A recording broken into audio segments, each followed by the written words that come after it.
হাসরের দিন আল্লাহ তাআলা তিনজন নবীকে আল্লাহ তাআলা তিন শ্রেণীর মানুষের জন্য হাসরের মাঠে দাঁড় করাবেন। নাম্বার 1, হযরত সুলাইমান আলাইহিস সালামকে সম্পদশালীদের বিরুদ্ধে দাঁড় করানো হবে। যখন তারা বলবে, হে আল্লাহ, ধন সম্পদের কারণে আমি আপনার ইবাদত করতে পারিনি, তখন আল্লাহ তাআলা জবাবে বলবেন, আমি আমার হযরত সুলাইমানকে তামান দুনিয়ার বাদশা বানিয়েছিলাম। কই, সে তো কোনো সময় আমার ইবাদত ছেড়ে দেয়নি, সম্পূর্ণভাবে সঠিকভাবে ইবাদত পালন করেছে। তোমরা কি তার চেয়েও বেশি সম্পদশালী ছিলে? নাম্বার 2, অসুস্থ ব্যক্তিদের সামনে হযরত আইয়ুব আলাইহিস সালামকে দাঁড় করানো হবে। যখন তারা বলবে, আমরা অসুস্থতার কারণে এবং আপনার ইবাদত করতে পারিনি,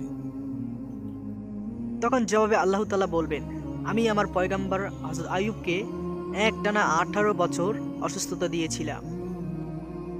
কই, সে তো আমাকে কখনো ভুলে যায়নি।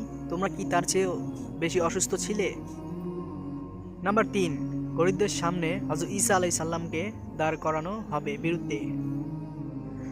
যখন তারা বলবে, আমরা সংসার চালানোর জন্য তোমার ইবাদত করতে পারিনি, সংসার চালাতে আমরা কষ্ট করে ব্যর্থ হয়ে গেছি, তখন আল্লাহ তাআলা জবাবে বলবেন, আল্লাহ তাআলা বলবেন, পয়গম্বর ইচ্ছা তো মাটিতেই শুতো, তার বালিশ ছিল ঘাসের, সে আমাকে কখনো বলেনি। তোমরা কি তার চেয়ে বেশি গরিব ছিলে?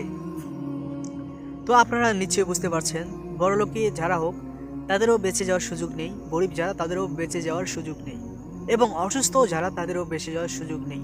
তাই আমাদের আসুন ইসলামের পথে চলি এবং 5 ওয়াক্ত নামাজ পড়ি, দ্বীনের পথে চলি। তো আমাদের ইসলামিক ভিডিওটি প্রচারের জন্য আপনাদের সবাইকে অনুরোধ রইল, যাতে একটি মানুষ যদি আপনার এই শেয়ারের মাধ্যমে শুনে ভালো হয়ে যায়, তো এই সওয়াবটি আপনিও পেতে থাকবেন।